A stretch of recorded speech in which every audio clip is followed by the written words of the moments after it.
ज्ञान मंथन में आप सभी का हार्दिक अभिनंदन करते हैं। मैं हूं सुबोध और दोस्तों आज का वीडियो बहुत ही ज्यादा खास है क्योंकि आज के वीडियो में हम जिस टॉपिक पर बात करने वाले हैं वह सवाल बहुत सारे लोगों के दिमाग में आता है। आज हम बात करने वाले हैं कि विष्णु पुराण में अगर भगवान विष्णु महान, शिव पुराण में अगर भगवान शिव महान और भागवत पुराण में अगर भगवान विष्णु और भगवान शिव को परमात्मा बताया गया है तो आखिर में असलियत क्या है, इसके बारे में हम जानते हैं। यह सवाल बहुत से लोगों के मन में उठता है। तो चलिए दोस्तों, आज के अपने इस वीडियो में हम आपको जानकारी देते हैं इसी के बारे में भारतीय पुराणों के आधार पर। दोस्तों सबसे पहली बात, परमात्मा अनंत हैं, केवल एक रूप तक वह सीमित नहीं। भगवान शिव और भगवान विष्णु एक ही पर ब्रह्म परमात्मा के दो रूप हैं। पुराणों में उस एक परमात्मा के अलग अलग रूपों को श्रेष्ठ बताया गया है ताकि हम उनके अलग अलग रूपों में की गई लीला के बारे में जान सकें। केवल एक परमात्मा है जो अलग अलग रूपों में वास करते हैं। ये बात मैं नहीं कह रहा फ्रेंड्स, ये हमारे शास्त्र कहते हैं। दोस्तों महाभारत के हरिवंश पर्व कहता है, रुद्रस्य परमो विष्णु विष्णेश्वर परम शिवः एक समान द्विधा भूतो लोके चरति नित्यसः।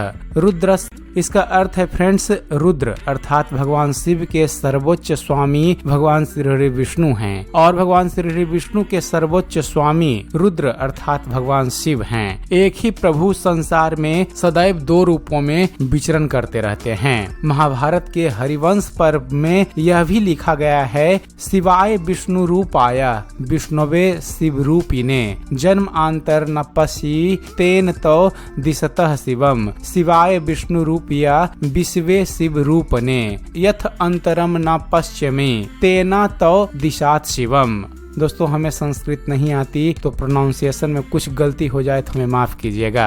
दोस्तों इसका अर्थ होता है कि भगवान शिव विष्णु के रूप में हैं और विष्णु भगवान शिव के रूप में हैं। इनमें कोई अंतर नहीं है और दोनों ही रूप शुभ फल प्रदान करते हैं। अब कुछ ज्यादा बुद्धि वाले मूर्ख पाखंडी लोग भगवान में भी ऊंच नीच करते हैं। भगवान शिव बड़े विष्णु छोटे, विष्णु बड़े शिव छोटे, ऐसा। इस प्रकार कुछ लोग ज्ञानवश परमात्मा के दो रूपों में भेदभाव रखते हैं। ये रूप ज्यादा श्रेष्ठ, ये रूप थोड़ा कम, ऐसी मानसिकता वाले लोग हमेशा अहंकारी होते हैं। आइए दोस्तों आपको इसी प्रश्न को समझाते हुए दो उदाहरण देते हैं जो हमारे शास्त्रों में वर्णित है। बात करते हैं पहले उदाहरण की जिसमें प्रजापति दक्ष की कथा बहुत ही ज्यादा महत्वपूर्ण है। दोस्तों ब्रह्मा जी के पुत्र दक्ष ने माँ आदि शक्ति भवानी को प्रसन्न किया और वरदान के रूप में उनसे पुत्री रूप में जन्म लेने को कहा। माता रानी ने ऐसा ही किया। सती अर्थात माँ भवानी जो पार्वती जी के अवतार में थी, उन्होंने भगवान शिव से विवाह किया। दक्ष को भगवान शिव से नफरत थी। भगवान शिव सन्यासी की तरह रहते थे, कोई अच्छे कपड़े नहीं पहनते थे, इसलिए दक्ष ने भगवान शिव जी के बारे में उल्टी सीधी बातें करी, जिसके कारण क्रोध में आकर माता रानी ने अपने सती रूप में अग्नि में कूद कर देह त्याग दिया। शिव जी वैसे तो भोलेनाथ हैं, लेकिन क्रोधित होने पर वे महारुद्र हो जाते हैं। दक्ष भगवान विष्णु का भक्त था, सोच रहा था कि भगवान विष्णु और उनकी इतनी विशाल सेना के होते हुए उसे कुछ नहीं हो सकता।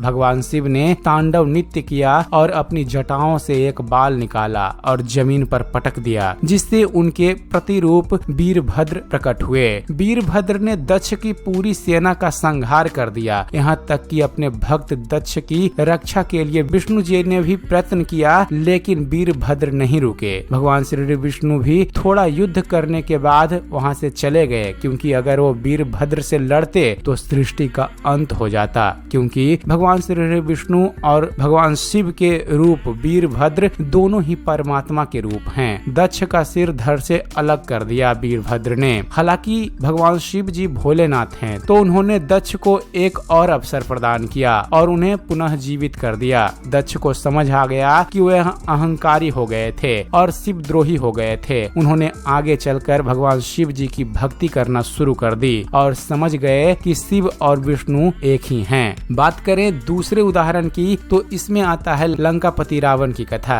दोस्तों, जैसा कि हम सभी जानते हैं कि रावण एक बहुत बड़ा शिव भक्त था, लेकिन भगवान श्री विष्णु से लड़ाई कर बैठा। भगवान श्री विष्णु अर्थात श्री रामचंद्र जी की पत्नी सीता, जो माँ लक्ष्मी की अवतार थीं, उन्हें हरण कर लंका में ले आया। जिस प्रकार दक्ष ने भगवान शिव के लिए अपशब्द बोले थे, रावण ने भी भगवान श्री विष्णु के लिए अपशब्द कहे थे। राम और रावण का भीषण युद्ध हुआ, जिसमें प्रभु श्री राम ने रावण का वध कर दिया था। रावण और दक्ष में केवल ये अंतर था कि रावण मृत्यु से नहीं डरता था, ज्यादा अहंकारी था। दक्ष को मृत्यु का डर था, पुनर्जीवित होने के बाद वो सुधर गए थे। दोस्तों, ये दो उदाहरण हमारे शास्त्रों में दिए गए हैं। अगर आप शिव भक्त होकर भगवान श्री विष्णु का अपमान करते हो तो आप सच्चे शिव भक्त नहीं। यदि आप विष्णु भक्त होकर शिव का अपमान करते हो तो आप सच्चे विष्णु भक्त नहीं हो सकते।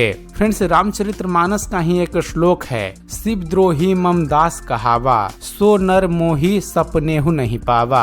अर्थात जो शिव का द्रोह करके मुझे प्राप्त करना चाहता है, वह सपने में भी मुझे प्राप्त नहीं कर सकता। ये भगवान श्री रामचंद्र जी कहते हैं। शिव महापुराण के रुद्र संहिता में लिखा गया है फ्रेंड्स कि भगवान श्री विष्णु सभी व्यक्तियों में श्रेष्ठ, आपसे घृणा करने वाला निश्चित रूप से नरक में जाएगा। यही मेरा निर्देश है। आपको सम्मान दिए बिना मेरे प्रति किसी की भक्ति पूर्ण नहीं होगी। अगर श्री विष्णु का भक्त मुझसे नफरत करता है या मेरा भक्त विष्णु से नफरत करता है तो दोनों को कभी भी वास्तविकता का एहसास नहीं होगा। ये शिव जी कहते हैं। दोस्तों, शिव द्रोही और विष्णु द्रोही दोनों प्रकार के दुष्ट लोग कभी सत्य नहीं जानते। दोस्तों, रामेश्वर ज्योतिर्लिंग की स्थापना प्रभु श्री राम ने करी थी और उन्होंने रामेश्वर नाम की परिभाषा दी। प्रभु श्री राम के अनुसार राम के ईश्वर ही रामेश्वर हैं। वहीं शिव जी कहते हैं राम जिसके ईश्वर हों वही रामेश्वर हैं। रामेश्वर भगवान शिव हैं, वे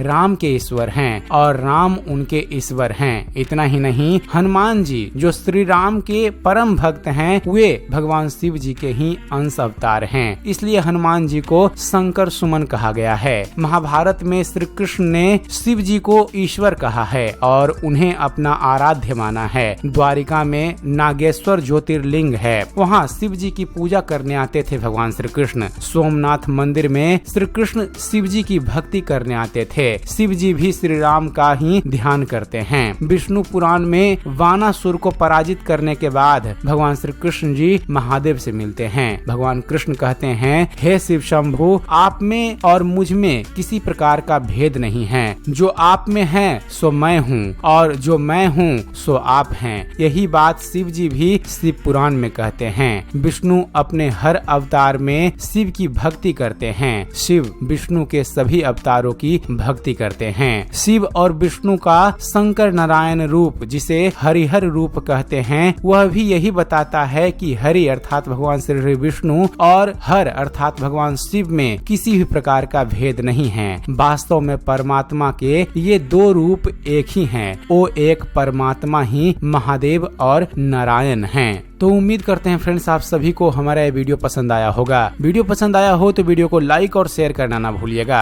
और दोस्तों, इस वीडियो से जुड़े हुए अपने विचार और मत हमें कमेंट्स जरूर कीजिएगा, क्योंकि आपका कमेंट्स हमें अच्छी से अच्छी वीडियो बनाने के लिए प्रोत्साहित करता है। और ऐसे ही धर्म और इतिहास से जुड़े हुए ज्ञानवर्धक वीडियो देखते रहने के लिए आप हमारे इस चैनल ज्ञान मंथन को सब्सक्राइब जरूर कीजिएगा। आप हमारे चैनल को सब्सक्राइब कीजिए और देखते रहिए, जानते रहिए।